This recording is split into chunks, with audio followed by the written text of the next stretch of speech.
everyone, in today's video I'm going to show you how to fix call problem in your device Samsung Galaxy C55.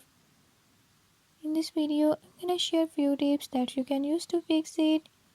If you found these tips helpful, press the subscribe button and turn on notifications. Make sure to watch complete video and learn how you can do it. Let's watch the video.